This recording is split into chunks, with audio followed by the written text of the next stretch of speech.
going to change the world, but I guarantee that I will spark the brain that will change the world, and that's our job. Tell me why.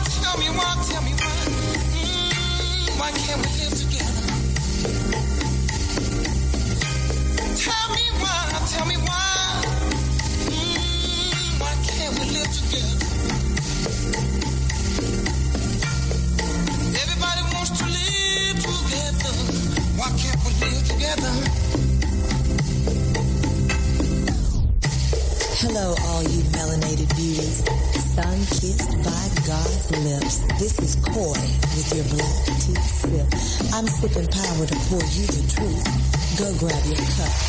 Let's fill it up. All right. Yes, I am back. I know you've been missing me. I've been missing you. I've had a lot of things happen. The new year was very much, instead of being 2022, it was 2022, TOO.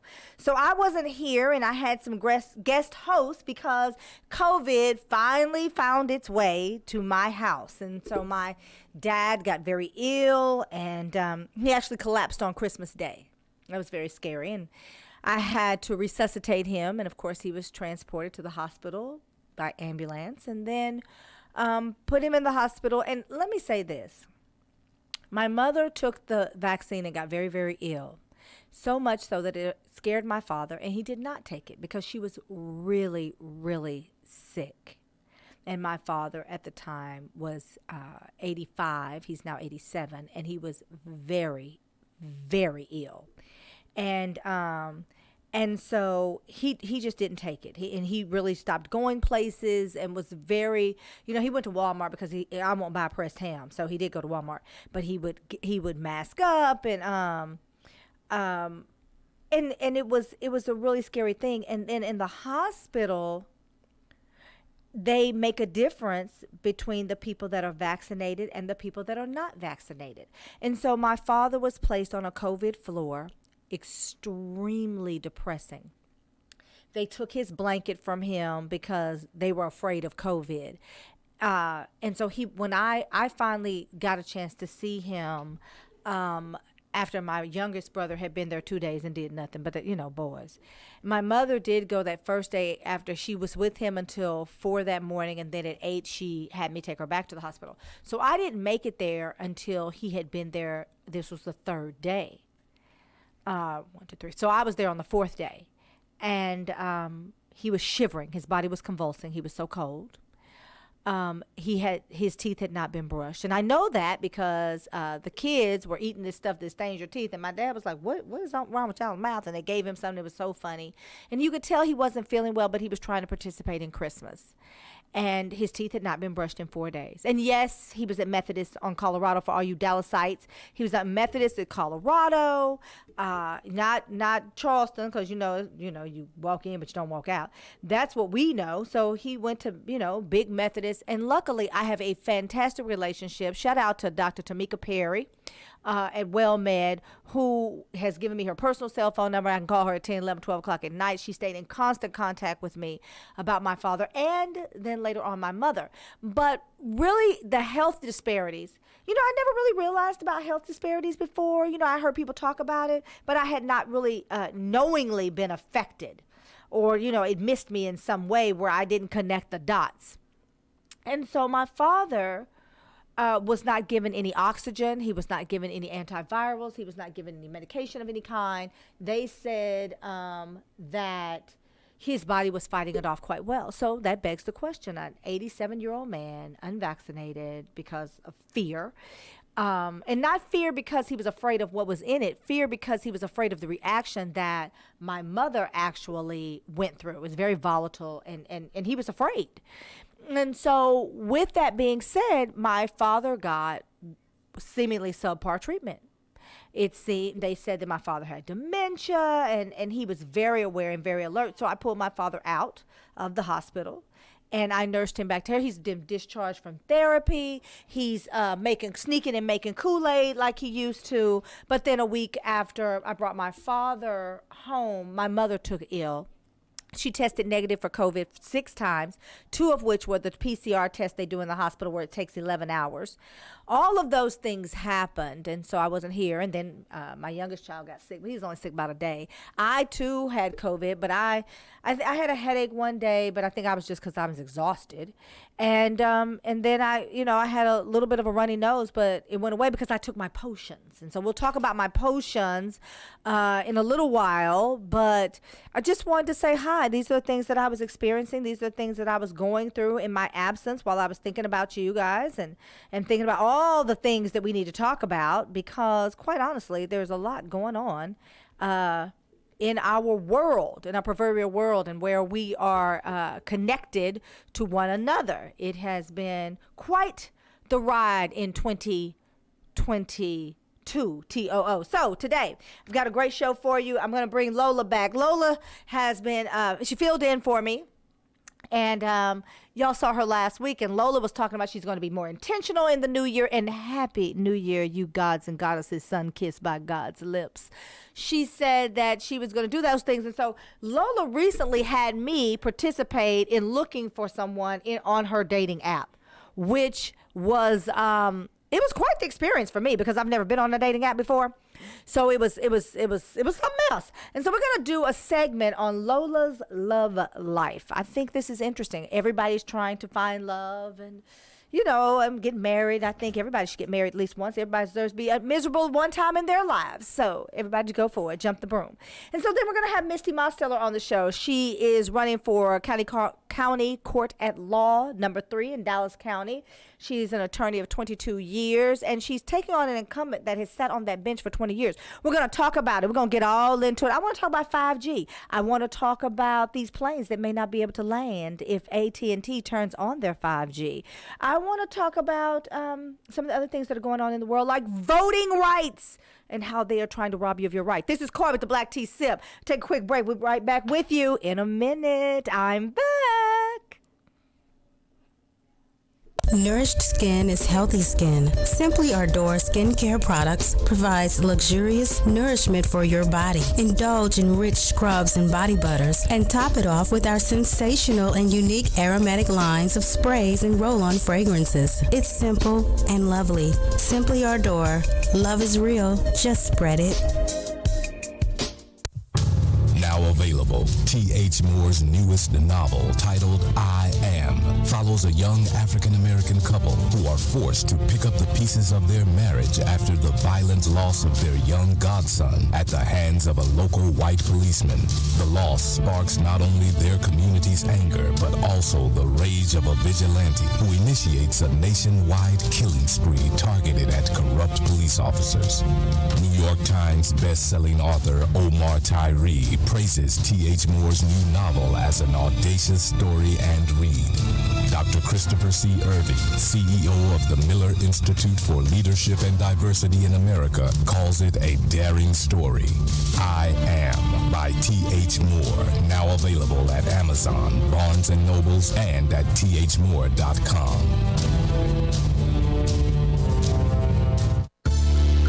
I've been waiting to share my love for such a long, long time, and the thought of loving you, it makes me smile. But I must be sure that this is really worth my while. Can I trust that you will always make me feel amazing? Crazy, our love's contagious. We love the stages. This love we're making is fire. I take hits to go higher. Know that I've just one kiss, I miss fire. And I saw Cupid with a gun. We make music and use it when it comes. We didn't choose it, but prove we get it done. The mood is setting for the sun. So maybe have a little fun. Gorgeous, Miss Flawless, ruler of the queendom. Truly knows what it takes to help and build a kingdom. Fly as a mother, but the lady stay grounded. Her ass ain't the only thing that be well-rounded. Strict afloat, effing dope is Miss Huxtable. The lady that you don't mind giving. You deserve deserve a toast. Can I have this first dance? Met 3 times, I feel it's my last. Can I be your Isley brother? You my sister's sledge. Arousing my mental, baby, giving me head. Over your head, eyes above your breast. First order of business, praise and respect. Your grind is an art, hardly duplicated. Vivid as Van Gogh, Rembrandt can't paint it. Take me to new floors, thank you for the elevate. Pushing me higher, thank you for the levitate. And this is more than a dedication. Sacred love is a celebration. This is made from when you feel you can't make it. I'll build a safe haven, a place you can run when it's raining. I'll come when it's raining. Baby, keep a lookout for the sun. And maybe we can stay forever young and play forever until the moon. In love without wanting. So many never know it where we from. But I promise if you hold on, things will get better. Be strong. You never have to go at it alone. I know that it's a lot of temptation, a lot of trouble. All right, and we're back. This is Corey with the Black Tea Sip. So where we sip power to pour truth. Grab your cups. We're going to fill it up today because, you know, I'm incensed about voting rights. I'm feeling some kind of way. And so today I brought Lola back. We're going to talk to Lola in a little while because Lola's love life. I think we ought to do a segment on it because she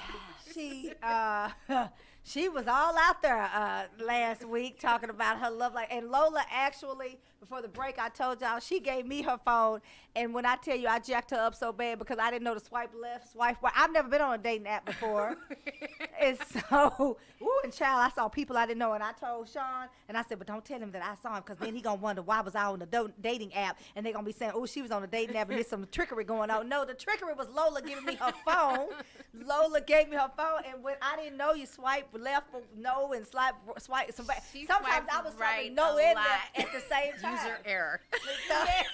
She has man came on. I was like, she said, really, Coy? Really, this what we doing? I didn't know that I was doing it wrong. I said, oh, that's probably before I really realized what was happening. And so, you know, so listen, I saw some of y'all. Some of y'all I saw. I saw some of y'all. Some of y'all are on there. And I might have swiped left and right on you too. Some people I swiped both ways. I didn't know what I was doing. So Lola is here, and she is my witness. Because some people gonna say, Sean, she was on a dating app. I was on Lola's, and he already knows. Bam, there you have it. We have Misti Mosteller. In full transparency, Lola and I are working with Misti, and we are representing her. She is running for county court at law number 3 in Dallas County. We're going to tell you, and you're going to hear from her as to why we are representing her. Because those of you that know me know I don't get involved in campaigns unless I really believe in the person, I believe in the cause. And then I don't even call Lola to get involved unless I feel like it's a good fit for us, for our team. Shout out to Crystal James, who is working on social media.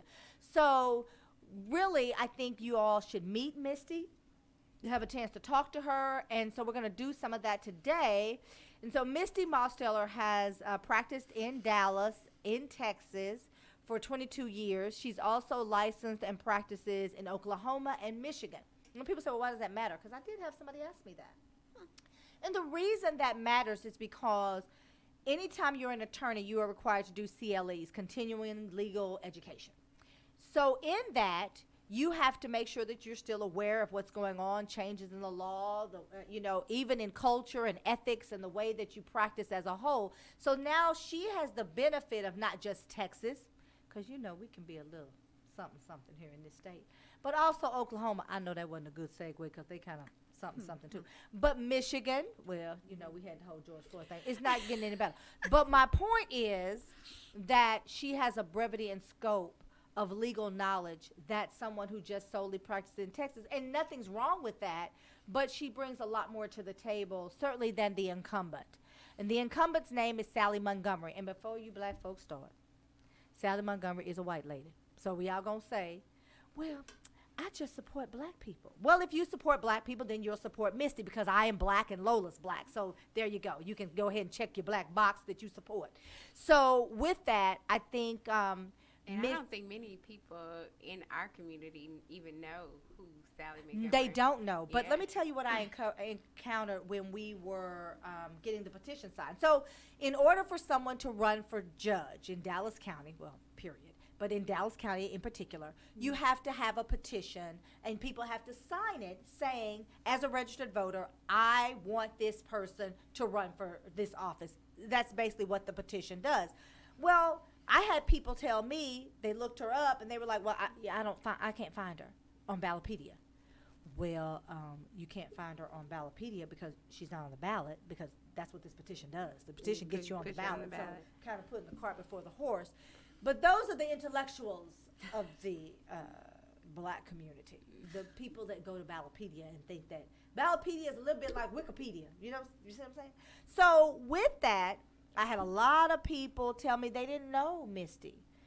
Well, she's never run for office before. Mm-hmm. How would you?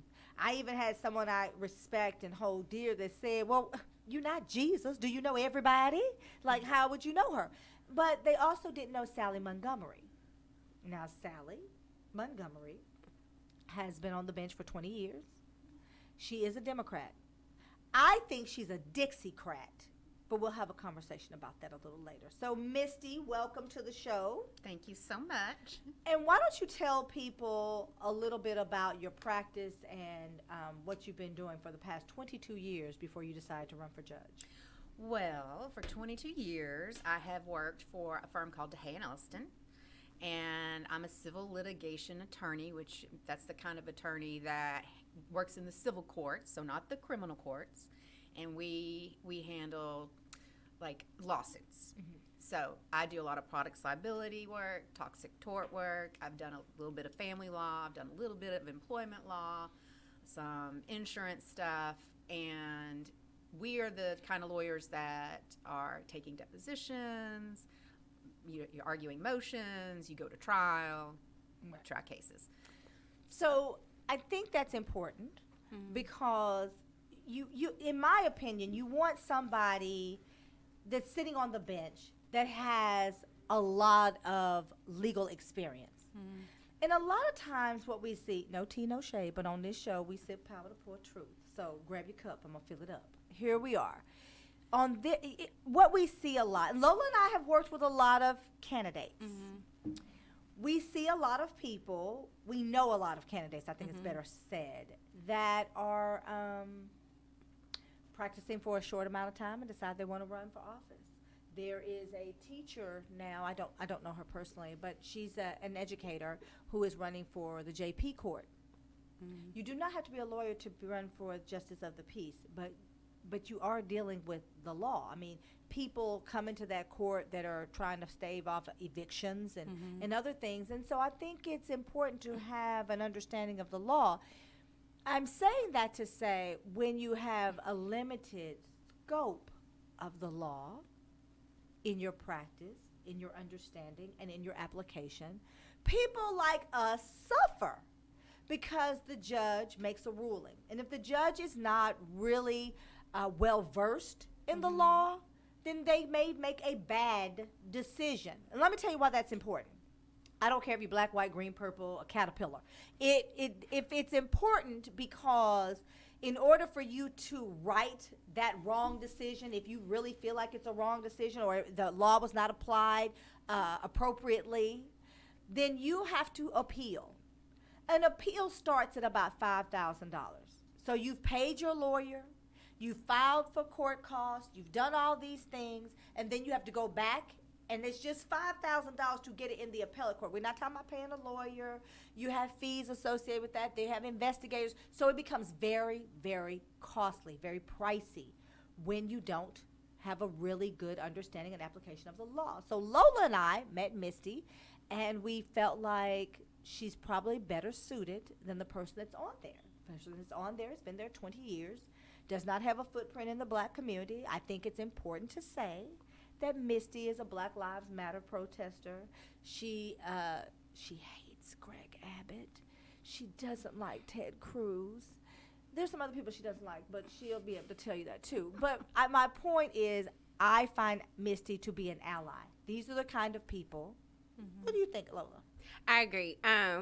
Because, and I say this all the time, many of the voters, we as voters, we are voting for people to sit on a bench, and we may not even go to court. Like, I don't have a child support case. I'm not going through a divorce. Because we swiping on the right.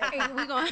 I don't have a lot of the issues that go through courts. I don't have that personally. However, as a voter, I am voting for people who sit on these benches, who people do have issues with, who may not be voters, but can tell you the law like the back of their hand. And so it is important that you know who's sitting on the bench, based on the fact that we're not just voting for us, but we're voting, you know, as a community. The community at large. And I think that's the one thing we forget.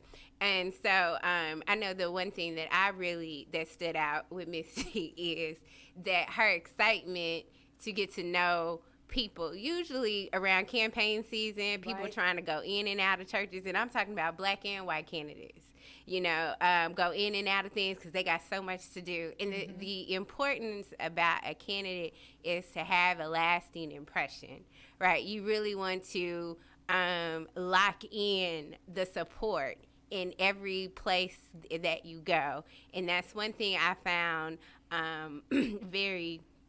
that's one thing I found with you, Misty, is that you did that. I do have a question. What made you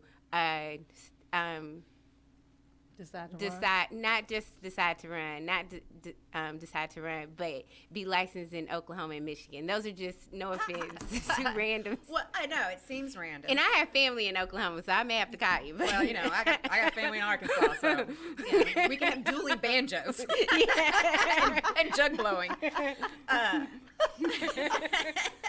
So, well, it's really a product of my cases.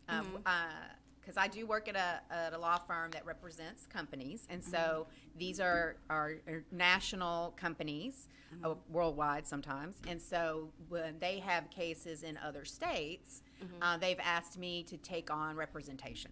So, and in order to really do that fully, I feel like you've got to be licensed in that state. I could have done it in a easier way where I work through somebody else who's licensed, and I'm just sort of pulling strings, but I feel more comfortable when because you know it's my license on the line, it's my reputation on the line, and I also never want to put anybody else in any kind of uncomfortable situation. So I just felt like it was better for everybody if I just got licensed, and so that's what I did. That's good, because you know the coach at the University of Michigan, he may need to call you. Yeah, he may. So, because he may have to to leave, and that's a lot of millions of dollars. So I'm gonna slide him your number. Yeah. That's all. Because when I found out that you were licensed in Michigan, I was like, oh, that coach gonna need her. but yeah, that was one question I had, and then.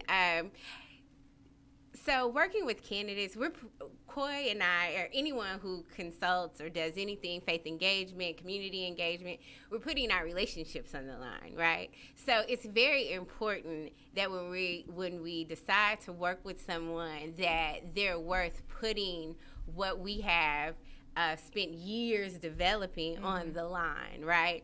I know, because I know a lot of people are like, oh, they're just in it for the money, but listen, you make no money without any relationships. If you don't know, it's not gonna, you know. And Right. So relationships, to me personally, are equally important as, you know, getting money, because you can't do the same. And then it's integrity, right? And so with that being said, I know the first church service we went to, you were like, is it over?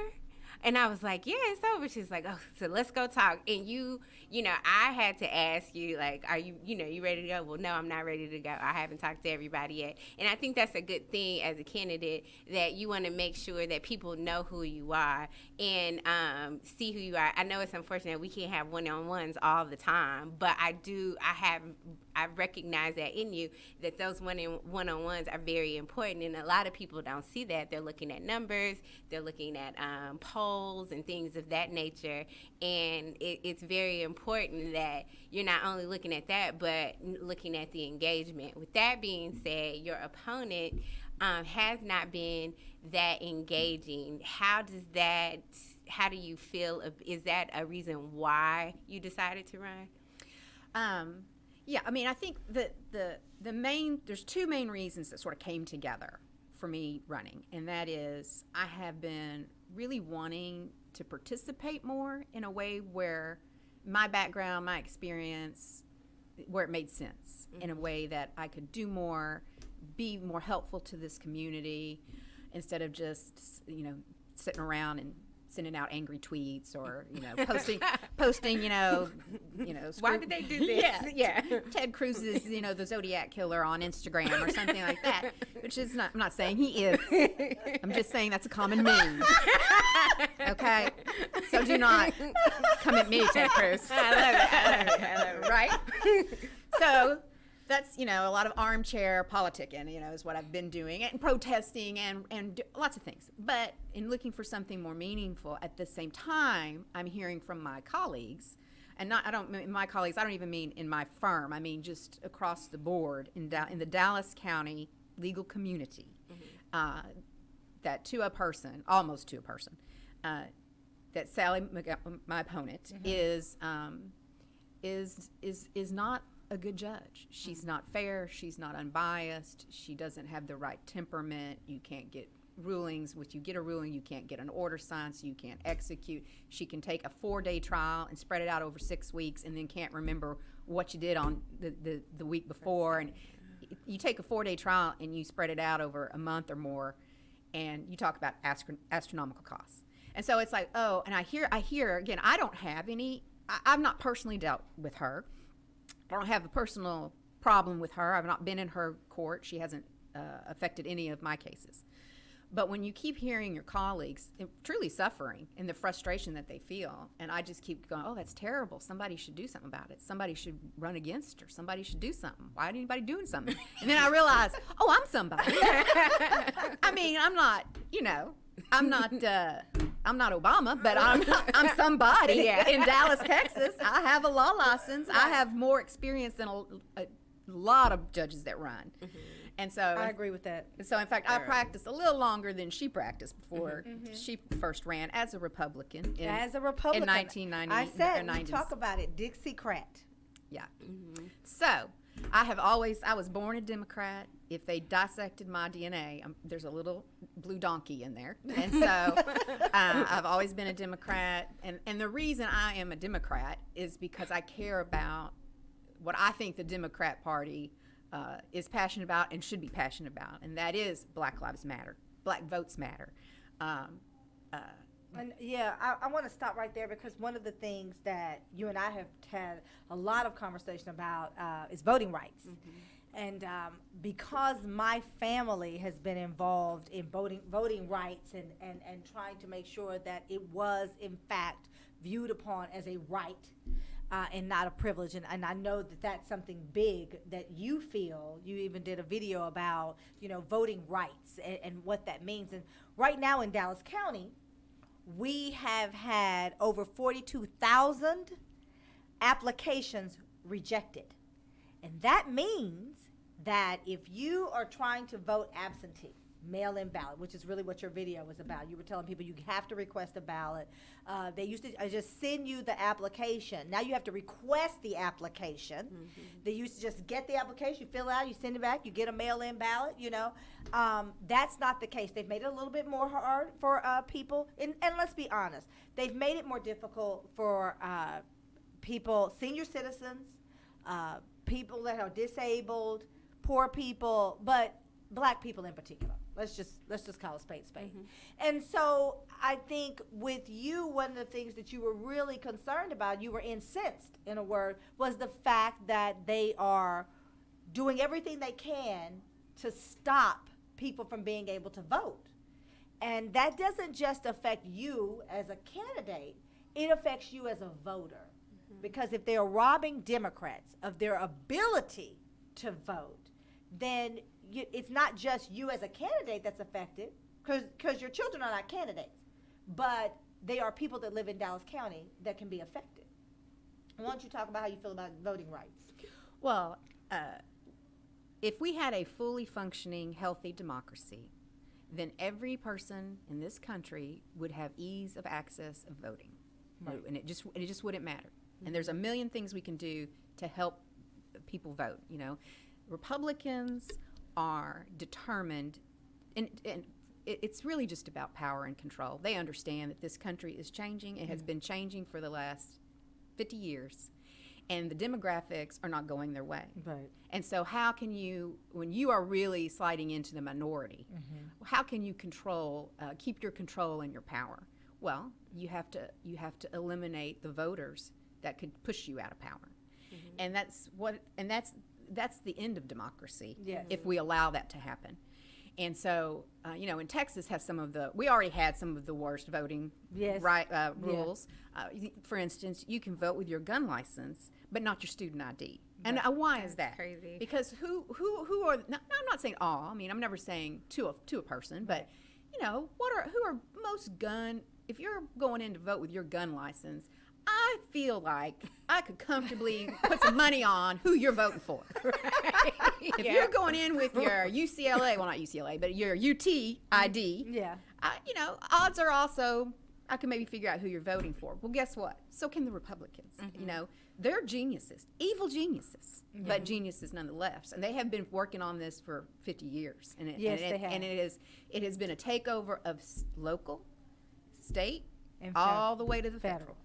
And so it's a collapsing of really at its heart. They're trying to collapse down everything that the Voting Rights Act put together, and the Supreme Court did not help us with that, with Shelby.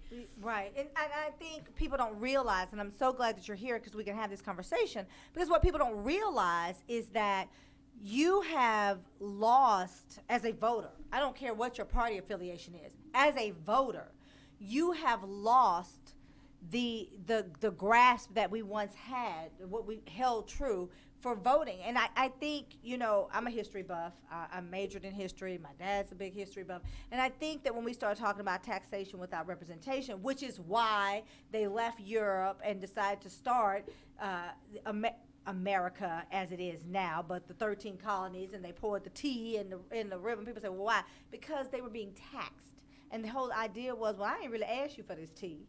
And now you taxing me for this tea. And so I tell you what I'm going to do with this tea. And so I think there's a part of us, there's a faction of us that are there. We're saying, hey, this mirrors taxation without representation. We don't get to vote. The people in D.C.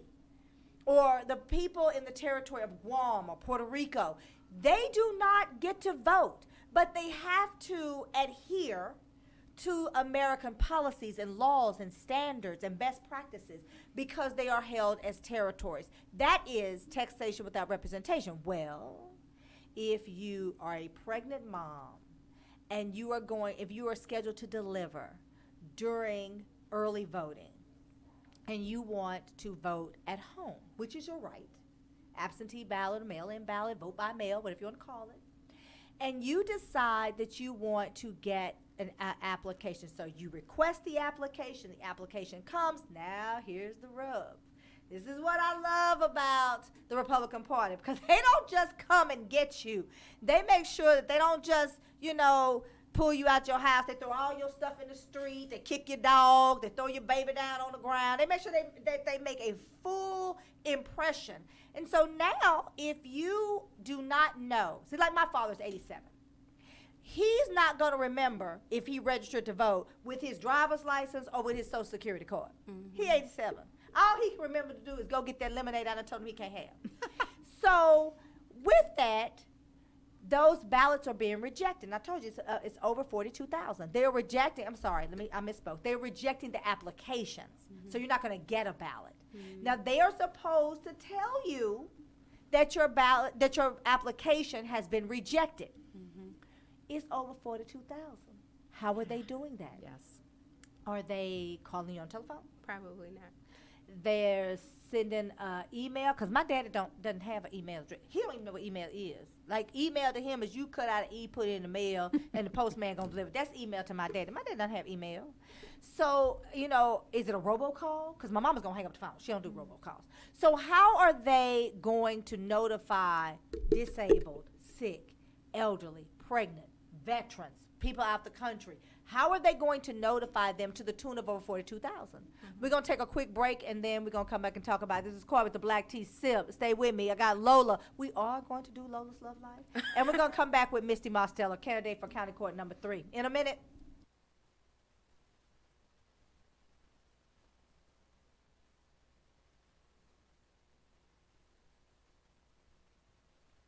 Do you want to find a stable job in a growing field? IT jobs such as network systems administrators, cybersecurity, programming, cloud, and computer systems analysts are expected to increase 25% by 2022. Texas Premier Technology Institute offers training for top certifications such as CompTIA, Cisco, and Microsoft in less than 12 weeks. And if you're unemployed or underemployed, you may qualify for free tuition. Contact TPTI at 1-888-490-TPTI or check them out on the web at tpti.us.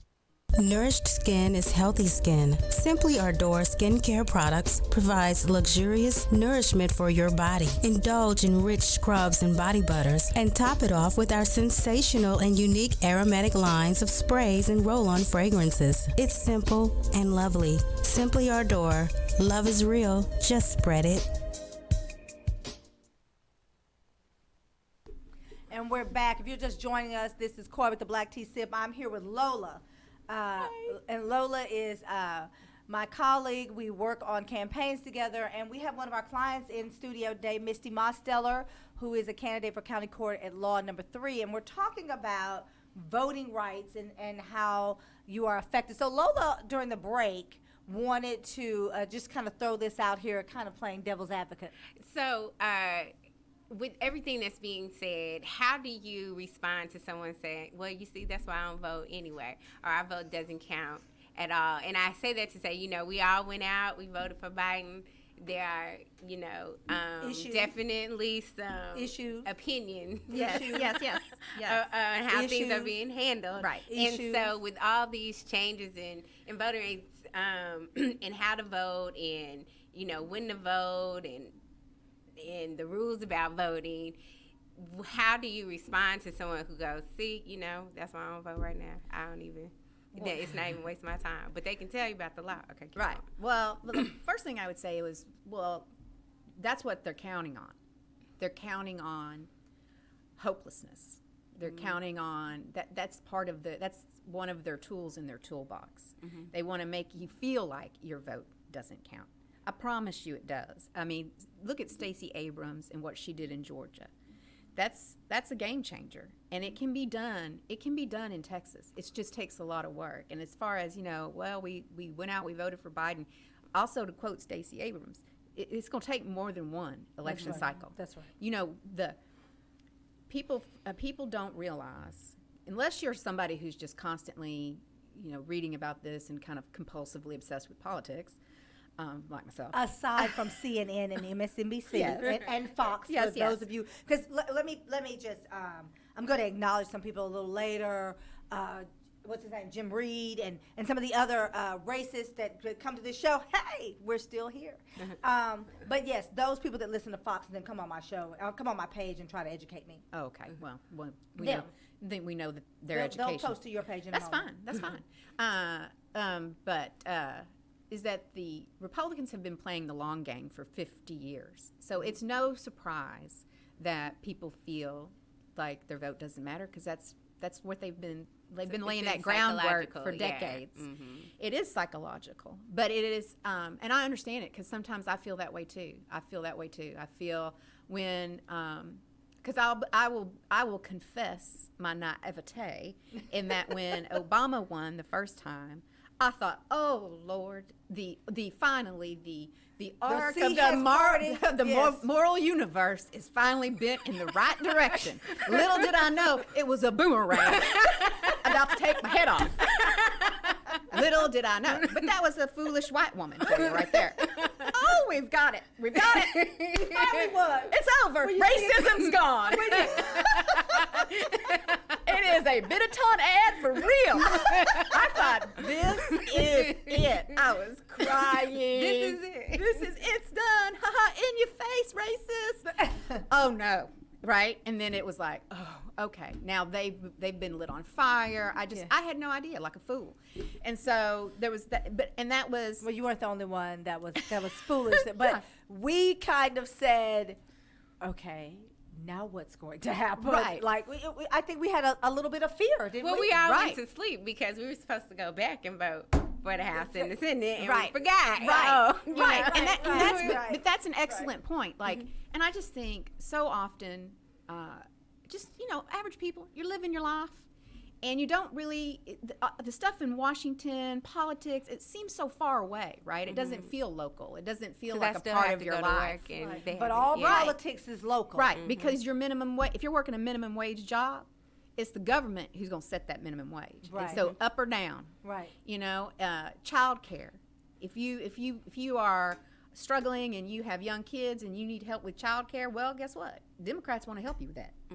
And when you're voting, it helps to be voting, understand what you're voting for, not just who you're voting for, but what it is you want your life to be like, where you need help, where you need support, and where the government can play a role in that.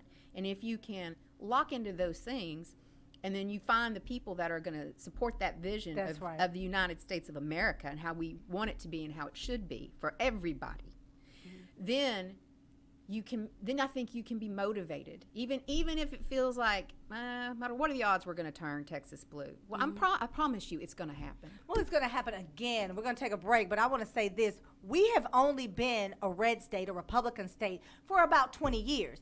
Misty and I are around the same age. We grew up here. And let me say this for all of y'all. I'm going to take a quick break. We got to pay some bills. Misty grew up in Oak Cliff, Camp Wisdom, and Polk. I'm going to end it right there. I think I've said enough. All right, we're going to take a quick break. Stay with me. We'll be right back. This is Coy with the Black Tea Sip. In a minute. Hi, this is Melissa, the host of the McKay Ministry Magazine Show. Formerly, we were just a lifestyle magazine show, but this year we're pulling out all the stops. We will have interviews and more ministry. So join me each Thursday, prime time, at 7 p.m. to 8 p.m. here at fbrn.us and live on Facebook each Thursday at 7 p.m. Join us on FishbowlRadioNetwork.com. Jump in. Podcasters and internet radio hosts, it's time to take your show to the next level. Hi, my name is Sammy G, a 30-plus year radio broadcasting veteran, public speaker, and voiceover artist. And for the last 11 years, now the proud owner of Fishbowl Radio Network, the largest and most listened to streaming platform and radio station facility of its kind. 2 years ago, I created a proprietary system to help podcasters and internet radio hosts learn how to program their show like the pros, build a constantly growing and loyal fan base, and monetize their show. I teach this system every 6 weeks via Zoom to individuals all over the world. The Behind the Mic Masterclass is 6 one-hour classes that will finally take your show to the next level. Call today, 817-633-4880, 817-633-4880, and reserve your seat for the next Behind the Mic Masterclass. Hello everyone, this is Eddie and Maria, owners of the Pinche Smokers Tex-Mex Barbecue. If you're looking for some good finger-licking barbecue, come check us out. We are located in the Oak Cliff area. We also offer catering for weddings, quinces, and any other type of occasions. You can contact us at 214-579-0570. You can find us on social media at Pinche Smokers Tex-Mex Barbecue LLC on Instagram, Facebook, and Snapchat. Come check us out, the best barbecue in the DFW.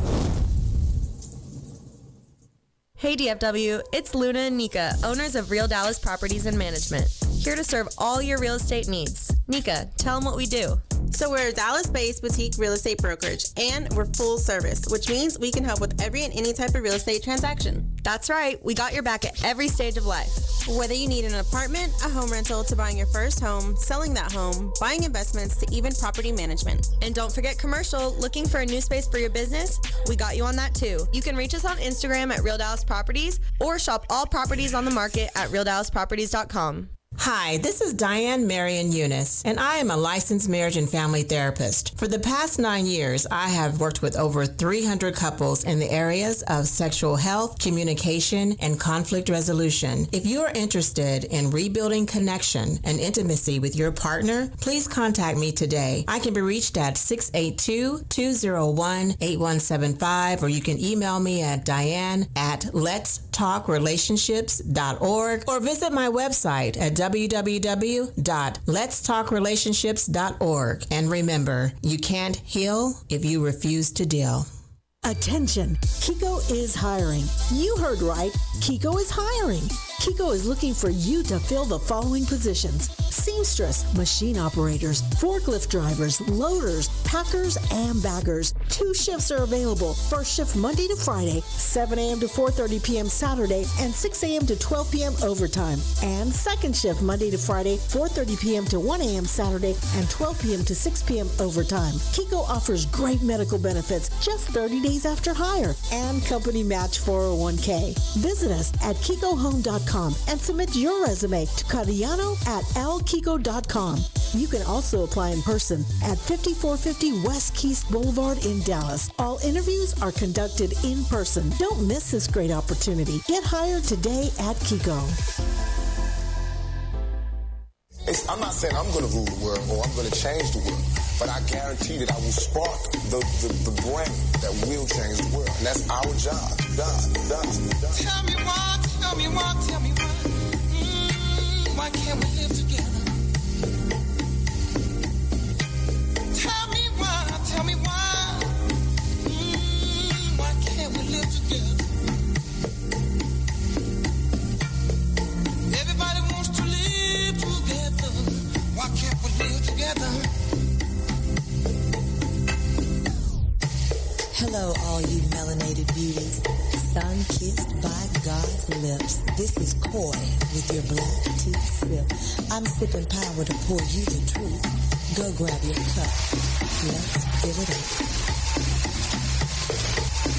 All right, and this is Koi with the black tea sip. Just joining us today, I have Lola with me, Lola Wilson, who is co-hosting with me. She was a special guest host last week, and I brought her back because, well, we're gonna get into Lola's love life in a little while, but I found it to be fascinating. I've never been on a dating app before. Quite a few people have found it to be. I jacked her up real bad when she gave me her phone. I was swiping left and right at the same time. Like I woke up with a lot of hello beautifuls, and I'm like, whoa. And she probably had 50 because I didn't know what I was doing. See, I was an hour on her phone before I realized that there was a method. Like, she was like, wait a minute. It's like no and yes.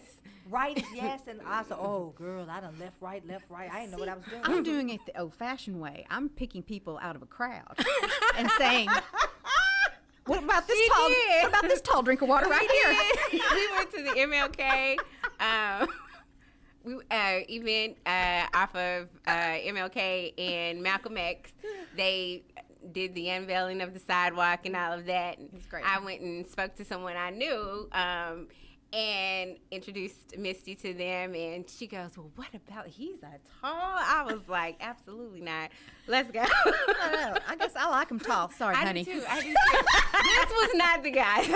He was like, no. Yeah, she just really dismissed it, but I'm not sure that was the right call. We'll see. Well, so I'm going to apologize publicly on the air. I did kind of jack Lola up. And I did see a lot of people that I knew. And I found that to be very fascinating. Oh, gosh, yes. I was like, I know him. Lord, is he on here too? What's the name of this thing? It was on Facebook. They have a dating, The same Facebook that suppresses me, that won't let poor Misty put out her video about voting rights. But listen. Uplifts my dating. But it will let Lola date. It will let Lola date. What if Mark Zuckerberg slides in there? Reject. We're going to go on one date. And I'm going to lay out everything we need to discuss. Yes. He'll want to meet you in the meta vision. Yeah. He'll just show up. He'll be on a surfboard. I will ask him about why he has rejected a lot of the things that we are trying to put out there. Ask him why he hates democracy. Yes, I will definitely because do that. In the metaverse, I am suppressed, oppressed, depressed, and locked up. First time ever, I was locked up in Facebook jail for 24 hours because somebody said something to me. This is somebody I knew. And I said, we were in a group together, and I said back, slow your roll there, young grasshopper. And I posted a gif of a dog riding on a huge tortoise's back. Mm-hmm. They said that violated community standards. And so Facebook is seemingly against me. But there was a Yahoo article that Simone Redwine, who we worked with before, who ran for judge, her mother sent me because we had a conversation about it, and her mother sent me the article from Yahoo that talked about how black people in particular feel that they are being suppressed. And so there are people on my page. Let me get their names. There are on my page, and my plan was to post their face, but I was busy. Got a campaign I'm running. Sick old people. My baby got sick. I didn't have time for them. So let me get the names of these people because I want Misty to be aware. Because now that she is sitting here with us, they may have something to say, and they're dumb. I mean, they're not. These are not intellectuals. These are not people that have something to say. They didn't like my advertisement. Let me see if I can find it. Well, and while you find that, we were briefly talking about the messaging for the Democrats' messaging and how I was asking you, do you feel like their messaging is so complicated that people are just not, buying into, investing into the party and supporting, the beliefs of them? And so you're asking for a countywide race, or you mean period? As a whole, because even it was Beto's U.S. Senate race, and I remember they gave me the messaging and told me, this is what they wanted for the faith engagement African American community, and I looked at it, I said, what? Like who? What? And as I'm saying, why? So I'm gonna let Misty speak to this, but here's the issue, and I say this all the time. Republicans are good at a story. Mm-hmm. They tell a story. Mm-hmm. Truth or lie, it's a story.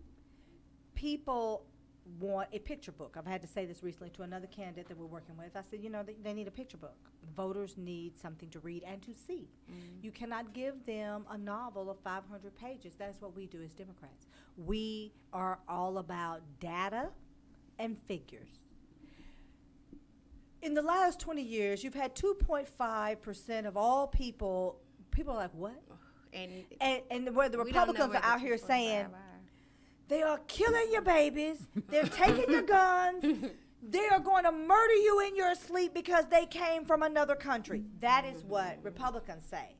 Well, when you start talking about there is no voter fraud, and there was a study that came out, I believe it was Columbia, but I can't swear to that, Columbia University, and they said voter fraud occurs in all of the United States of these Americas, 0.00003%. Here's the message that should have gone out. That doesn't ever happen. We don't even have 1% of voters committing fraud because nobody is getting out in the cold, in the rain, standing outside for 6 hours when you don't put these voting booths in these precincts, when you won't let these people have water, shout out to Georgia, when you won't let people have something to eat, when the grandmama is sitting there on a walker. Nobody's doing that to commit fraud. That was the message that should have gone out, but what did they hear? 0.00000, because I gotta get all 5 zeros. Well, and I think 3%. That's sometimes, and there's just a little a small separation in the Democratic Party where it's like, let me educate you, right?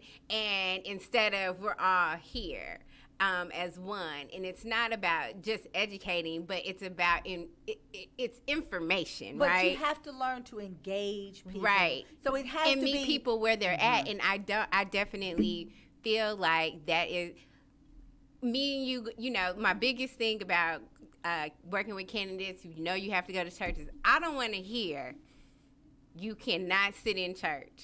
I don't want to, because this is where you have to meet people where they're at, even to, create the messaging because this church on the corner of Marcellus is going to tell you exactly what's going on, what they need, and who they are.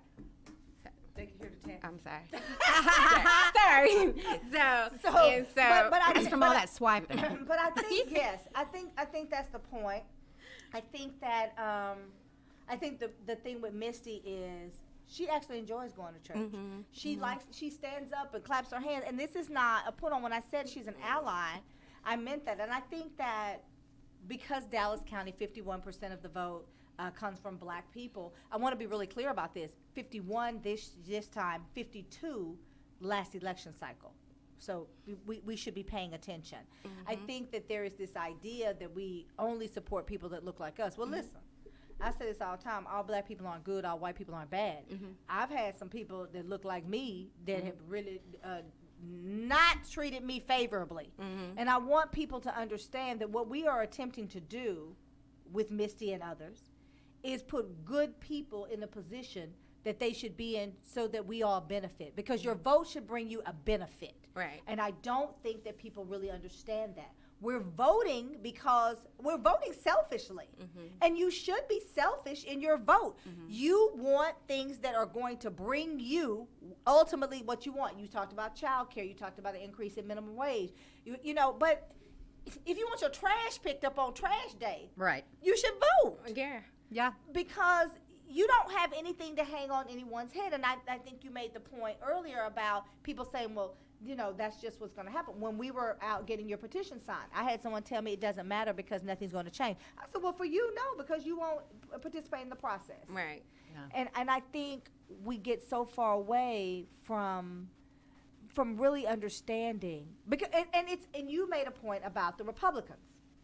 And I want to go back to that, because what happens is the Republican Party is very good at trickery, at really making you believe the foolishness that is completely untrue, yet you hold on to it, like critical race theory. They teach critical race theory at the university level.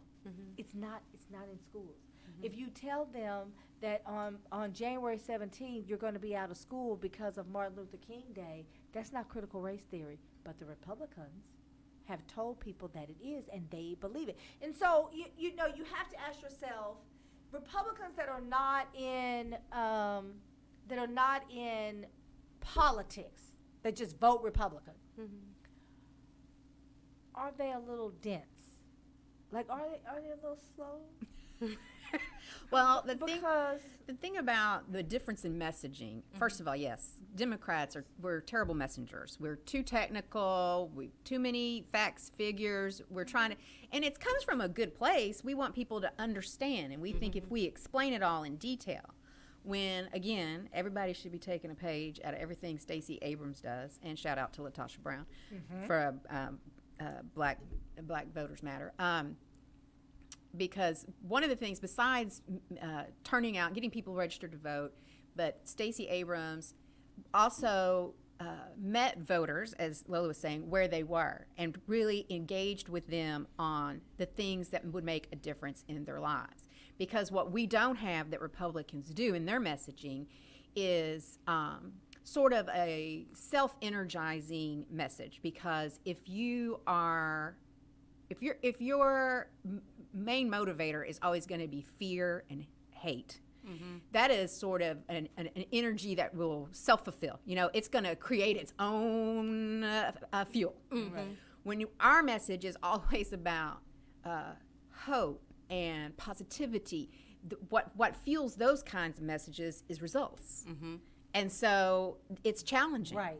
Because on the one hand, the evil and the ugliness, that's just going to keep self-generating, populating, and you rile up all these, in particular, white people. And because even these Republicans that are talking about the critical race theory, one of the many things that is enraging, they don't really believe this. No, they don't believe it for 5 seconds. It is a manufactured issue. They know it, but they know that these everyday people, like this morning, if they think little Johnny is going to go to school and be told he's a bad person because somebody, there was slavery in this country, their heads explode, and and it's also about the feeling that, because the real message is you're losing power. You're losing power, and you've got to take it back. And I'm telling you, we're this far away from book burnings. They're already taking books out of schools, and you have to be on guard. But then I get a little off track, and then that becomes, I know it feels overwhelming. But it is about our messaging is poor. And it's just it's harder to keep people invested when you're trying to say we're fighting for change and the changes aren't coming fast enough. But they are coming. I mean, and we are seeing improvement. We have setbacks. This was a setback a week in D.C. anyway for voting rights. It was a setback. But, all hope is not lost. And I do believe that we're going to get there, but it just it's not going to happen tomorrow. I think people need to understand that what is happening now in the Senate, Joe Manchin, who is a Democrat, but he's a Dixiecrat, and I use that word. Let me tell you what that is. A Dixiecrat is someone who is Democrat because they live in the South, right? And that's kind of a Southern thing. They're a Democrat, but they have real Republican views, and they act on them. And so a Dixiecrat, and just to bring it home, we have a very dear friend who is running for Congress.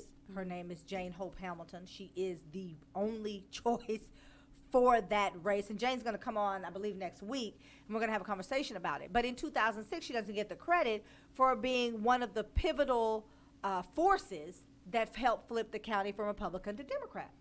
Well, in that, there were other, Sally Montgomery was also part of that.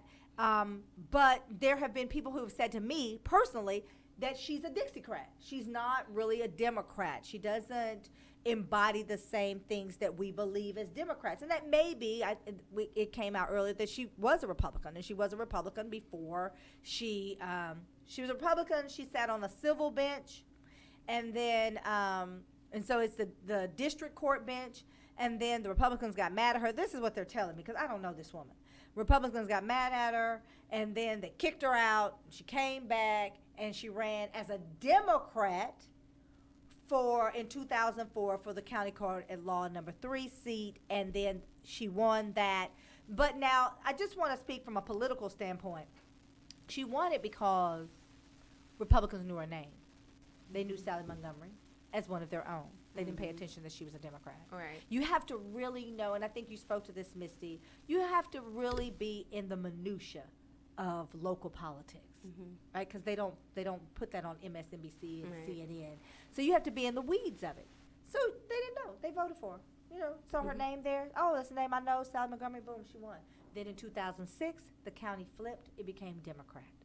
So the question is, why has Sally Montgomery been able to sit on the bench for 20 years and no one has challenged her? Well, she's a poser.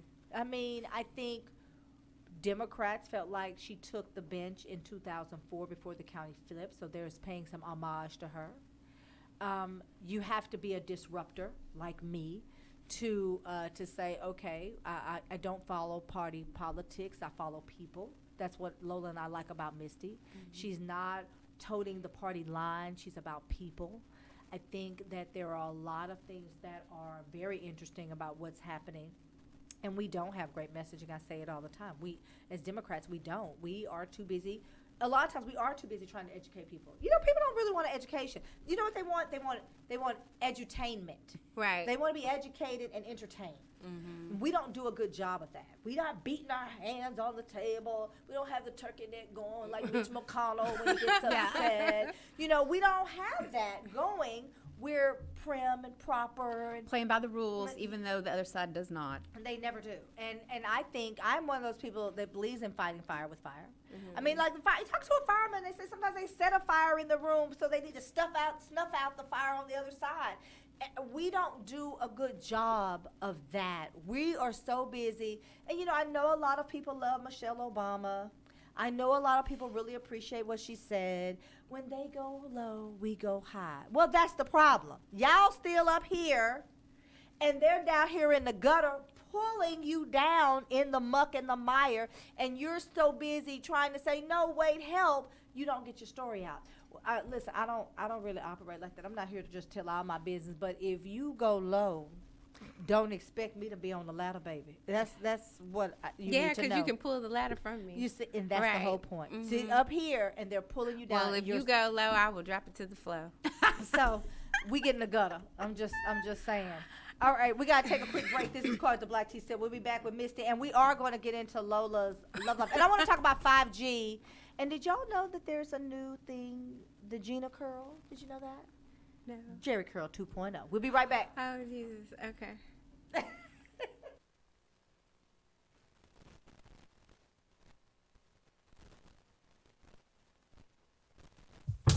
Now available, T.H. Moore's newest novel titled I Am follows a young African-American couple who are forced to pick up the pieces of their marriage after the violent loss of their young godson at the hands of a local white policeman.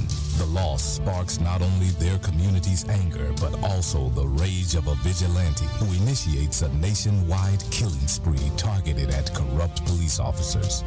New York Times best-selling author Omar Tyree praises T.H. Moore's new novel as an audacious story and read. Dr. Christopher C. Irving, CEO of the Miller Institute for Leadership and Diversity in America, calls it a daring story. I Am by T.H. Moore, now available at Amazon, Barnes & Nobles, and at thmoore.com.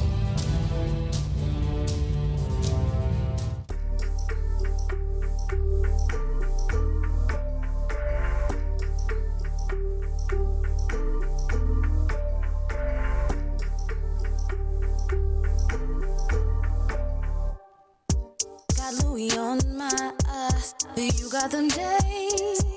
Took you a whole year to bounce back. Took me a couple days. You hitting licks, I'm getting rich. I'm hitting C-notes. Watch what you say, I got a pick. I can show you what he know.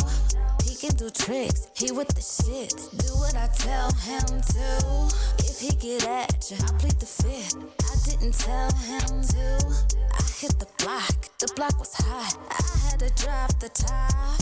Remember the name, never forget the face. I'm coming back.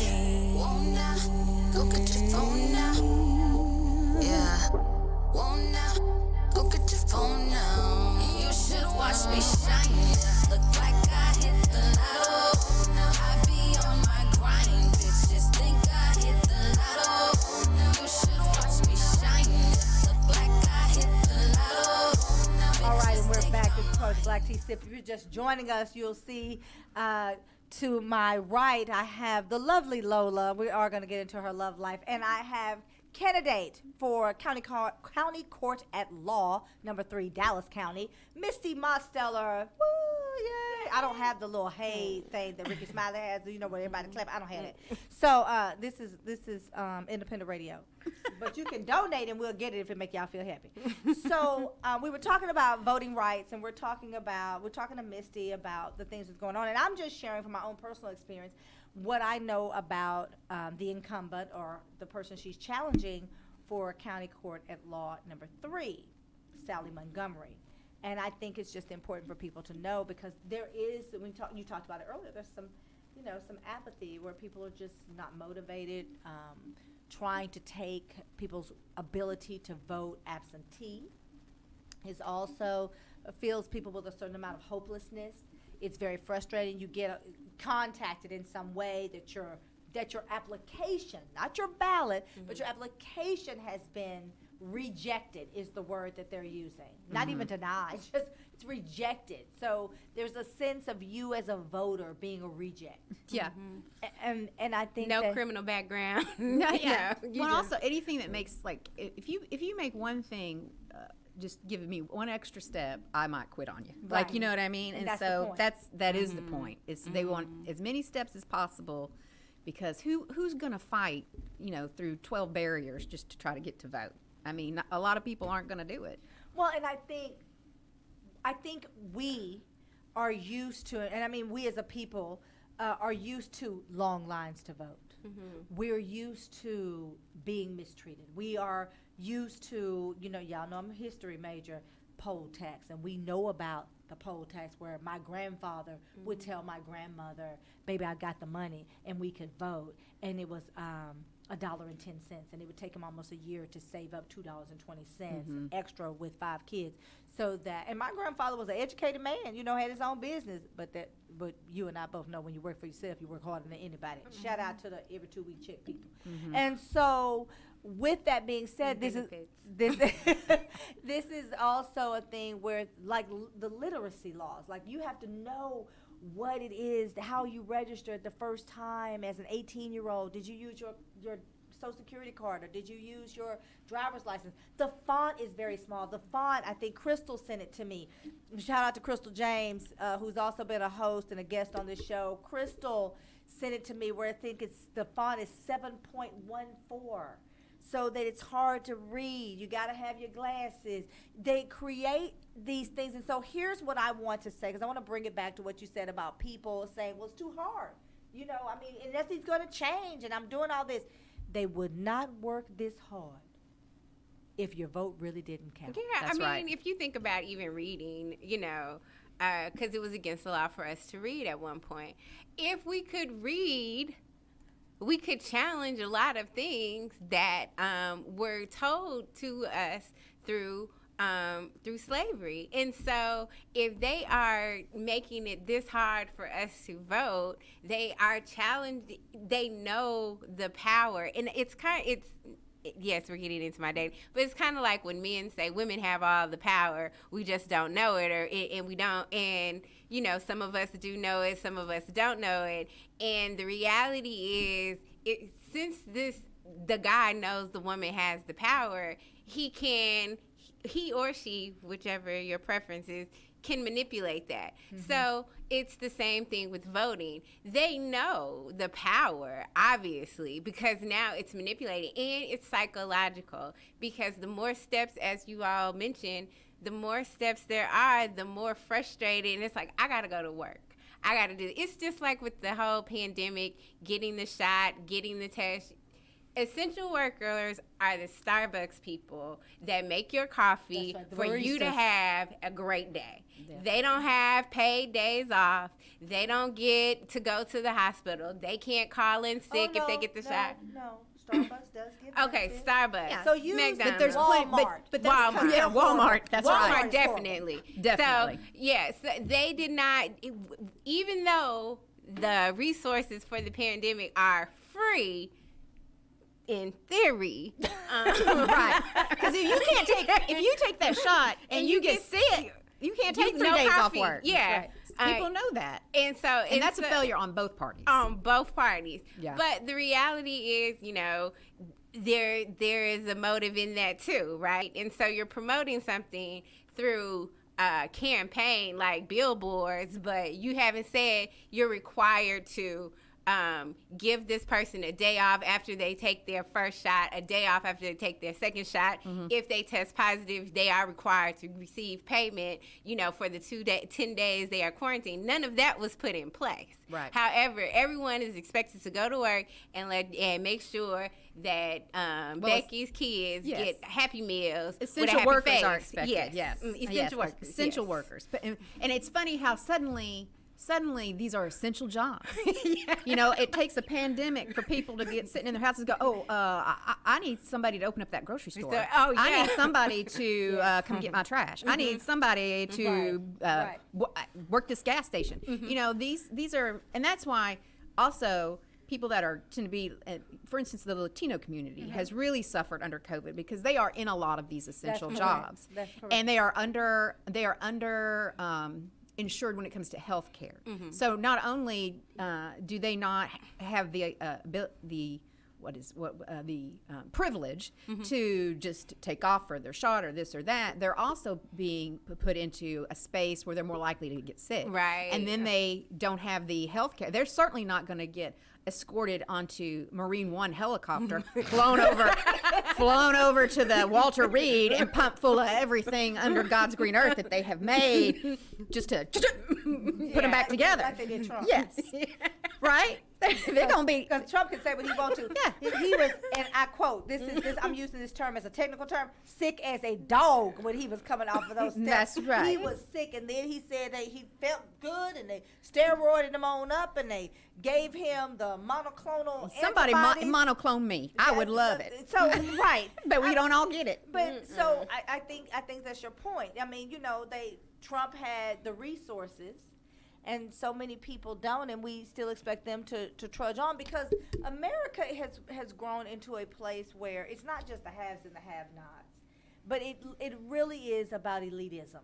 Yes, it really is, and there are a lot of people who have no idea they're not elite, and that I think that where we are today, I think we all saw it coming when the Supreme Court did not protect the protection clause that says to states you have to justify why you are putting in place or removing certain statutes, laws that deal specifically with voting. And so once the Supreme Court did not preserve the protection clause for us, we're out here voting like the Wild Wild West. Well, the Republican state legislatures went hog wild. Yes. They were like, we have our blessing, and we have basically our marching orders, and we can go do whatever we want to do. And they certainly have. And they certainly have. Yeah, that was a democracy tragedy right there. Right. That was Shelby versus something. I and forget what. I think what has happened with Trump, because he is talking about running in 2024, is scaring the poo out of a lot of people. We have a sister in New York that is fighting him tooth and nail and trying her best to get him convicted as a felon to stop it, because he is a felon. He's a felon, his children are felon. I mean, they were just pointing around with all his cronies like, wouldn't you like to be a felon too? It's crazy, but people are shrugging their shoulders, to your point. They are feeling like hopeless. And so what I want to say is vote for Misti Mosteller for County Court number 3, because some of y'all are going to have to go in front of her. Now, Lola, you said it, and I've said it before.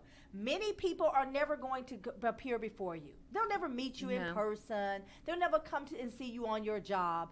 But don't you want to have the right? Don't you want to be able to make a choice about who sits there? And if you don't get off your behind, February 14th through the 25th, and then on March 1st, Election Day, then you do not have a choice, and they are making one for you. And I used to have a friend, God bless the dead, her pastor used to say, if you don't make a choice, one will be made for you. Exactly. And if you do not vote for Misti Mosteller, County Court at Law number 3, Dallas County, if you don't vote for her, then your choice is already being made, because this other woman's been on the bench for 20 years. You don't know her. She doesn't have a footprint in the black community, the Hispanic community, the Jewish community, the Asian community. She's not there. She's not present. She's living in a little bubble in Highland Park. She is not part of the fabric of this community at large. And so there's a disconnect, if you will. And I think it's important from Snowmageddon. We are now seeing, and you and I have talked about this, Misty, we are now starting to see those cases come to court. County Court at Law number 3 will get those cases. If you have a judge that doesn't know how to make a decision, you are going to be forced to settle with the insurance company for pennies of what you should receive to fix your home and or your church. Okay, I want to talk about Lola's love life. Me too. But before we do that, I want to talk about 5G. Have y'all have heard about the planes and 5G and how Verizon and AT&T have stepped back, and they're saying, well, no, we're not going to turn these towers on by the airports, because the planes, whatever the mechanism is, the tool, the app, whatever it is, the technology, they are afraid that that's not going to work when they turn these 5G towers on, and the plane will not be able to land in inclement weather. Oh, well, let's keep them off then. So AT&T said, okay, oopsie daisy, we're not going to turn them on right now, but we are going to turn them on because we paid for all this technology. And people laughed at me when I said, now there's folks all over the internet saying that they got these towers and they're having a hard time breathing. And everybody said, oh, I said, well, now I don't know what, I just know the bad lady in China, and they had this situation with the COVID, and then it spread, and then it killed the Chinese doctor, and they had outrage, but then they silenced them because it's a communist country, and so nobody really got the word. But the man said this was a man-made. Now, I don't know if this is truth or lie. I'm just telling you what the man said. The man said that it was man-made virus, and he talked about people getting it and dying, and then all of a sudden he was dead. That's fact. You can Google that. That's Googleable. And so now it's Googleable. And so now we're faced with 5G interfering with the technology of planes and whether or not they're going to be able to land. Those are the things that make you say, Angela, pull up the picture of the lady with the curl. I want to talk about this real quick before we get into Lola's love life. So I just want everyone to be aware that the Jerry curl is back. Shout out to Autumn. The Jerry curl is back. Autumn Yarbrough is the founder of New Standard Hair, and her uncle, her great uncle, her grandfather's brother, went, and I had to tell Sean this. The Jerry curl started out around $1,500. Y'all know I have a lot of stuff that goes on in my head. And so this is a wealth of useless information.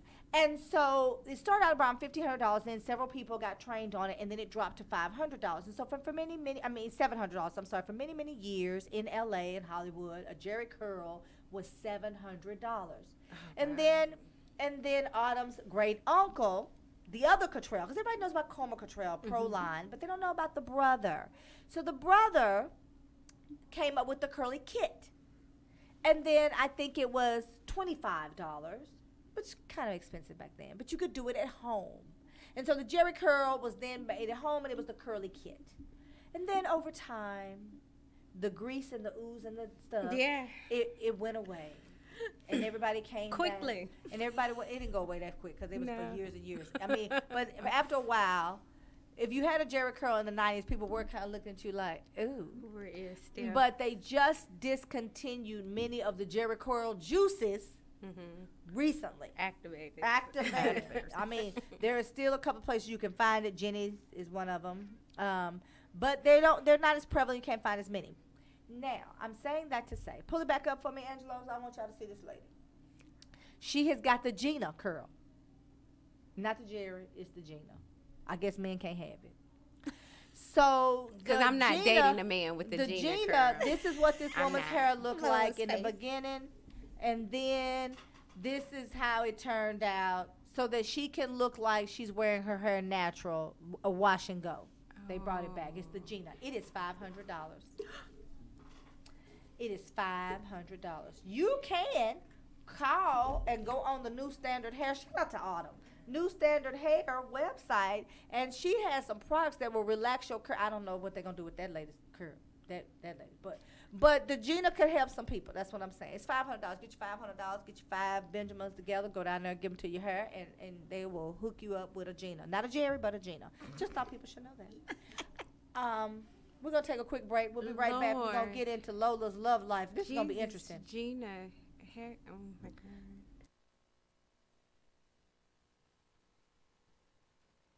Nourished skin is healthy skin. Simply Ardor skincare products provides luxurious nourishment for your body. Indulge in rich scrubs and body butters, and top it off with our sensational and unique aromatic lines of sprays and roll-on fragrances. It's simple and lovely. Simply Ardor.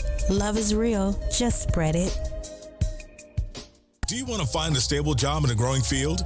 IT jobs such as network systems administrators, cybersecurity, programming, cloud, and computer systems analyst are expected to increase 25% by 2022. Texas Premier Technology Institute offers training for top certifications such as CompTIA, Cisco, and Microsoft in less than 12 weeks. And if you're unemployed or underemployed, you may qualify for free tuition. Contact TPTI at 1-888-490-TPTI or check them out on the web at tpti.us. All right, if you're just joining us, this is Cora with your black tea sip. We're in the 12 o'clock hour, and we are about to talk about Lola's love life. She was very vocal about it last week, and so we have Misti Mosteller, candidate for county court at law number 3, and Misty is married. I'm divorced, and I've been dating the same man since divorce, over 3 years. So, fun fact, I got divorced. Now, listen, I was separated for like 2 years. And he kept dragging out this whole divorce thing, child. And then I got divorced on September 11th. And, yeah, it was, I mean, I know it's a weird day, but for me, it was not weird at all. And then beginning of October, I met the guy that I'm dating now, and so I've been dating him since 2018. So you have married, divorced, dating, and then Lola. So I felt like this would be a good segment because, well, Lola was told all the business last week, so I mean, she can't be shamed now. No, but I thought it was great because she was on a dating site. I've never been on a dating site before in my life, Misty. And I have said I just completely jacked her up because I was swiping left, right. Like I was trying to get, like I would accidentally swipe and I was trying to get back to the person. I didn't know that they disappear into the abyss. So, I mean, we missed a couple of good people. Listen, if you're on Facebook dating, go to Lola, Lola, because I might have messed you up.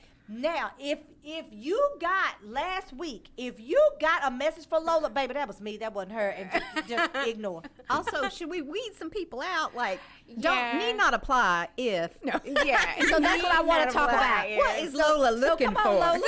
So last week I did say that my New Year's resolution or my goal this year was to be more intentional with dating. I am 41, and so it's like, okay, you should get serious, I'm sure, at some point, and this is the point. I definitely, Coy asked me last week what was my list, and I mean, we all have preferences, but I am not, there are some things like, if you are a narcotics businessman, illegally a drug dealer. I'm not talking about, pharma reps. Yeah, if you're a pharmaceutical rep, but you do deal with the cartel, please do not just leave me alone because I'm not about that life. I don't care what I'm telling. And I'm going to spill it. I'm going to sing like Mahalia Jackson, okay? Loud and on point. The funny thing is Lola has a beautiful voice. She really can sing. So it'll sound great, but you will go to prison. But you are. And I'm sorry. And if those are the ways that you deal, then the answer is I'm not for you. And that's okay. I know I said that I do like very tall guys because I'm 5'4". Misty did an excellent job of finding a tall guy, just not the tall guy. This guy's, no, not for you. Not for me. Nice guy, not for me. So let me ask this: why is he not for you? Like, what's there? He's not self-motivated. I mean, like he's a not too much detail. Right. He's just not self-motivated. He's a very sweet guy and will do what you ask him to do. Oh, do you need a little bit of a fighter? He's not a self-starter. Like if I ask, hey, go get the pizza, and you come back and you say, well, they didn't have the pizza. You didn't wait for the pizza. Or you didn't go, there was no resolution. So I still want a pizza. He's not that type of person. Not a go-getter. Very not much of a go-getter. And I am a go-getter. I'm very ambitious. It's not like career before personal life, but when you are single, I think sometimes my career has been my personal life. And so I'm working on that. Well, can two go-getters get along? Yes. Yes, they can. And let me say, but I will go get with him. Okay. I don't have to go get it by myself. Yeah. I think two go-getters can. But here's the thing, to your point. When you start to do super, super well in your career, your personal life oftentimes takes a hit. And what happens is when we start picking our people, we don't pick the person that understands that your life is on this trajectory. Mm-hmm. And so it doesn't mean that you're not going to get back to them, but right here in this moment, I've got to do this, and I've got to do this, and I'm looking at this, and here's my goal. And to celebrate you in those moments, that is a different kind of man. And he may not come. I mean, I'm lucky, right? But I mean, I'm me. But I'm just saying that might come in a 5-9 package. Right. So back to it. It's a lot about chemistry. Like I do want to get married, and yes, everyone is going to be shocked that I say this because I never quote scripture, but I do want to be a helpmate. So I am. Oh my Lord, the preacher's kid is actually quote scripture. Be a helpmate, have a helpmate. Yeah, and have a helpmate. Yes. And so I definitely want to be. I see myself with someone where we're a team. We're building together, and it doesn't mean from 1-bedroom apartment. You're not into struggle love. Yeah, we're into like this is where we're at, and we're still building together. I'm all about learning from someone, and then they learn from me. So I definitely like people that have strength where I'm not as strong. In that, So how do you identify that and find that in those moments? Okay, so on the app. This is when I knew I was big on this app. So that app was something else. I missed you up. I'm on Facebook dating, and then I got on Hinge. Okay, what is Hinge? I've never heard of Hinge. Is a dating app, and it's pretty cool. So it'll say like, "What's your love language?" and you can tell people your love language, and then all these people who like your love language will, swipe right or left, or And then Facebook, it's free for all. Literally free. Like always. But the thing about the app is you can tell from the conversation, like I said last week, my attention span is short because I got a lot going on. So the hello, good morning, hey, how you doing, what's up? You gotta start talking. And some people do, some people don't. You really can't tell from the dating apps from just talking to them. Usually it's the person that asks you on a date that you find out, okay, no. Like I did okay, no. So like I did get asked on a date, okay, by a guy. Yeah. He was a nice guy. Okay. We went. I like to have my first dates to be kind of short, just in case. Right. Like a coffee or something. Coffee, and yeah, you meet. probably not coffee. Well, not coffee. But I do understand coffee if they, if they're in sobriety or something. But you're meeting, right? But we're meeting. Yes. And so we went into a happy hour, and he has 2 jobs. He's a truck driver, and this was That's not really the job that you want your man to have. Well, no, I didn't mind that he was a truck driver. Hey, okay.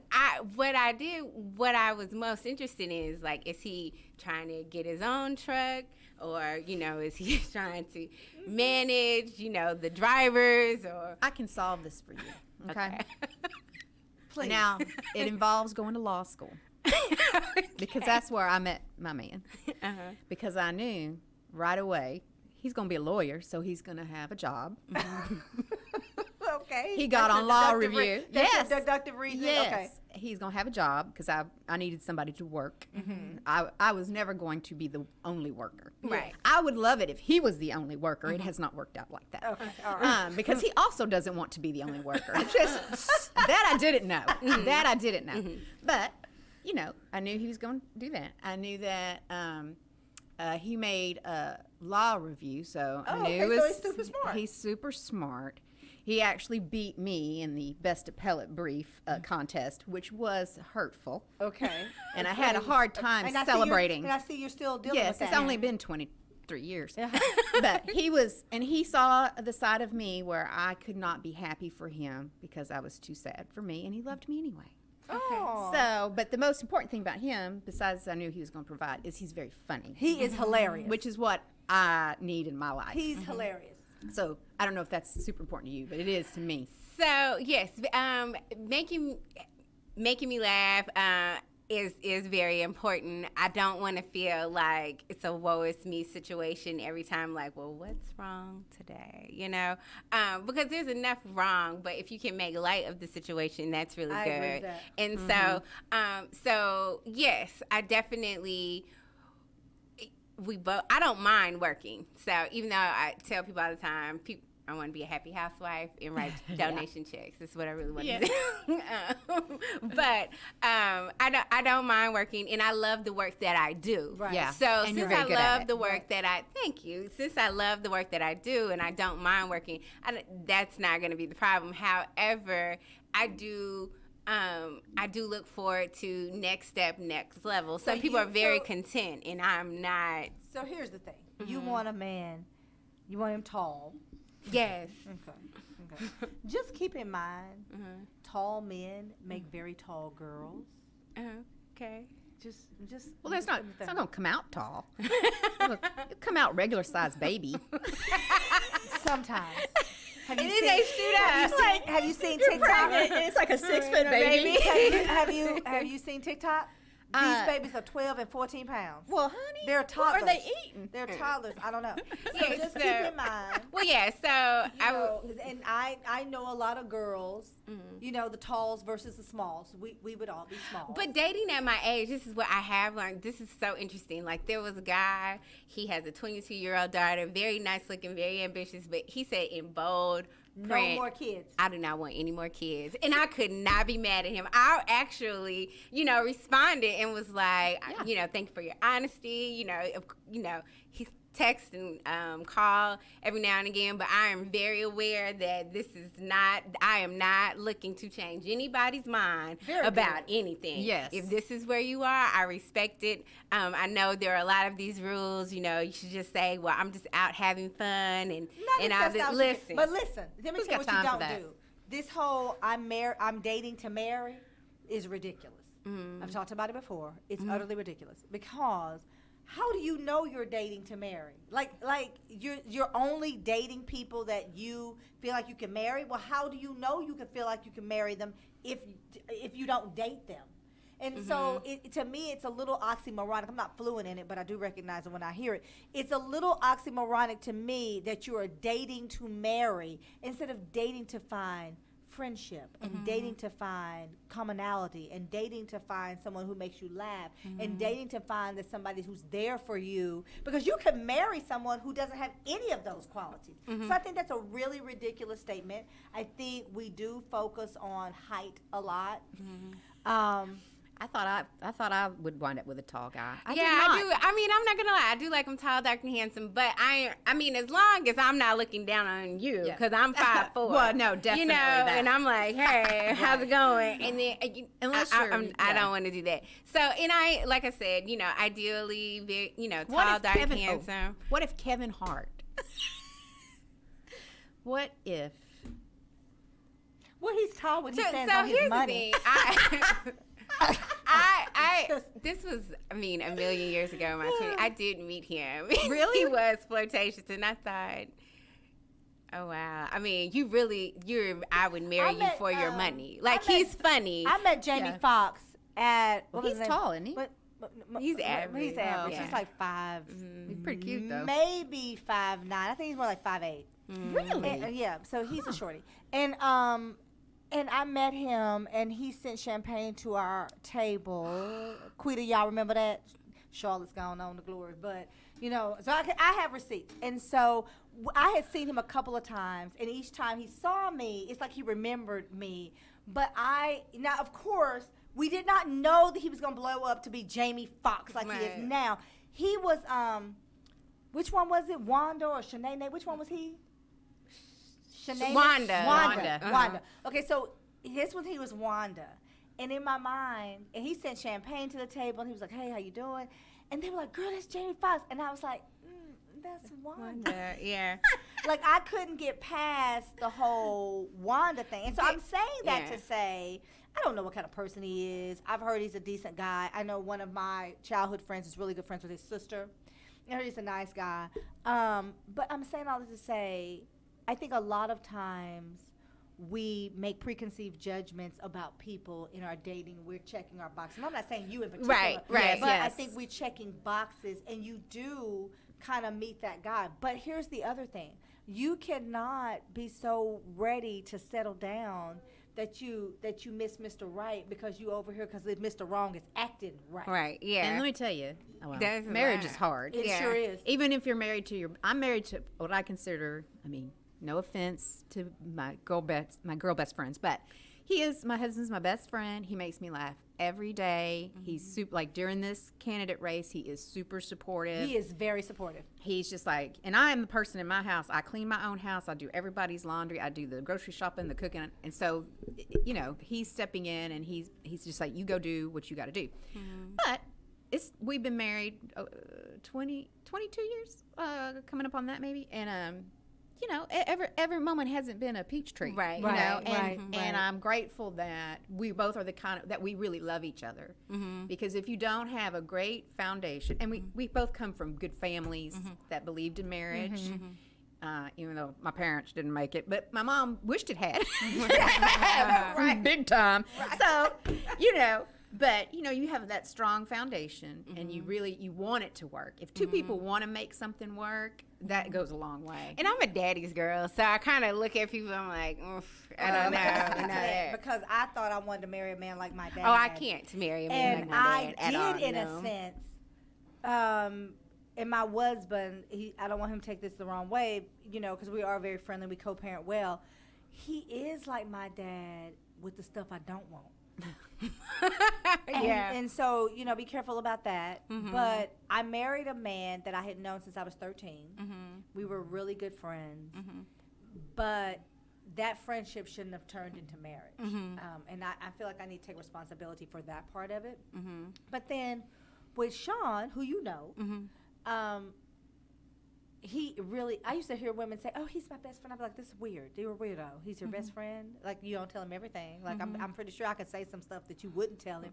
But Sean is my best friend. We are really, aside from the fact that we are dating, he is supportive. I am supportive of him. We are really good friends.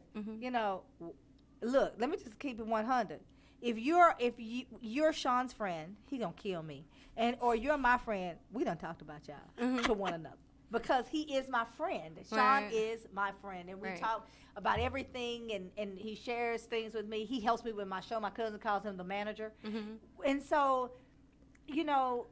when I met him, I wasn't looking for anybody, and I think that's when you find somebody. Right, I agree. I definitely feel like when you're not looking, and that's why dating should be fun, Right. Jane Hope Hamilton says you never say no to a meeting. You at least take the first meeting. Yeah. I don't know about that with dating. When it's about your money, yes, Jane is right. When it's about your dating, sometimes you need to say no. I'll go on the first date. I'm very optimistic. I'm objective. Until I see, okay, this can be, you have way too many baby mamas, cartel connections. Cartel connections. Like, I'm not splitting my money to play child, so I'm not doing it. Yeah. I'm sorry. I nobody called me when y'all were having these kids. I don't think I should have. But but so yes, I do want it. So I do want this experience to be fun, and I do want to marry my best friend, my friend, someone that I feel very comfortable with. Because we're all. I feel like I'm always putting on every day anyway. I don't want to do that with you. Right. I don't want to do that with you. And I don't want you to feel like you have to do that with me. I do love sports, and it's not because, that's a, check on my box for you. Like, I can get in some good debates. I will make it happen for you. Sports. If if we're disagreeing, I'm not going to back down on where I stand or anything like that. And to that point, in saying that, I do feel like, yes, you do have to, be open to whoever is interested. Doesn't mean you have to be interested, but at least see what's coming, because you don't know how it's going to be. You might be surprised. The guy you went on a date with, quickly tell us what happened, because we got to get out of here. Okay, so he was shocked that I ordered a Hennessy neat, because he was going to order me a glass of wine, and we were at a little like a neighborhood. So he was bar. surprised. Was that a turnoff? No, I thought it was funny. I get that all the time. Oh, okay. Because you know, 'Cause I you're like come a- in you're a and cool girl. yeah, and they're like, oh, she would like a Chardonnay, and I'm like, no, I'm not wine drinker, I'm a libertarian. Yeah.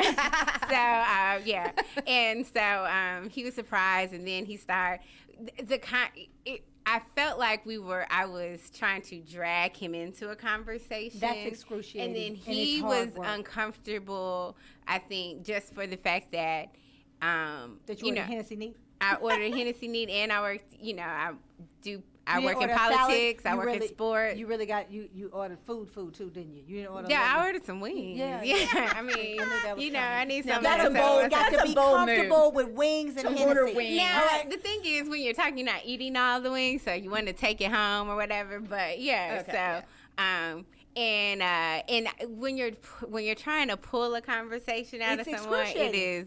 And it's you exhausting. know, yeah, because even when we're talking about, because the Cowboys are about to play, and he was really trying to. He was intimidated. And I was just like, you haven't watched the whole season if you're talking like this, but okay. Right. So he's a no. Yeah. So It's so just Lola's no. gonna come back next week. No love and connection. we're gonna finish. We're gonna go through this journey with Lola. Lola's Love Life is now a segment on the Black Tea Sip. Listen, Misti Mosteller, you want to vote for her, Misti Mosteller. She is number 2 on the ballot. It ain't but 2 people, but look for Mosteller. Number 2 on the ballot, Misti. Justice for the people, justice in the court. This is Court with the Black Tea Sip. I'll do it again next week. Same bat time, same bat channel. Grab your cup. We known to fill it up. This is Coy, and we out. Diamonds, pearls, and Jerry curls.